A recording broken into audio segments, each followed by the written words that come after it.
সারা দেশে আইনশৃঙ্খলা পরিস্থিতির অবনতির প্রতিবাদ এবং জাতীয় নিরাপত্তা নিশ্চিতের দাবিতে রাজধানীর বনশ্রী এলাকায় মশাল মিছিল করেছে স্থানীয় এলাকাবাসী।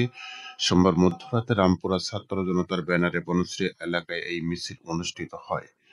জানা যায় মশাল মিছিলটি বনশ্রী এলাকার বি ব্লক থেকে শুরু হয়ে সি ব্লক ডি ব্লক এলাকায় দক্ষিণ প্রদক্ষিণ করে।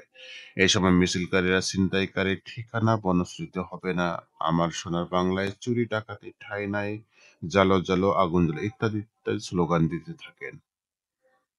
মিছিলকারীরা জানান সারা দেশে আইন শৃঙ্খলা পরিস্থিতির অবনতি, নিরাপত্তাহীনতা, ছিনতাই ডাকাতি, ধর্ষণ ও নারী নিপীড়নের প্রতিবাদে এই মিছিলের আয়োজন করা হয়।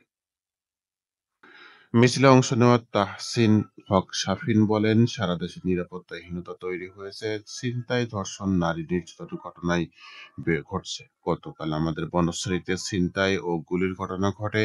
এজন্য বনশ্রী এলাকার বাসিন্দা ও বিভিন্ন শিক্ষা প্রতিষ্ঠানের শিক্ষার্থীরা মশাল মিছিল বের করেছে।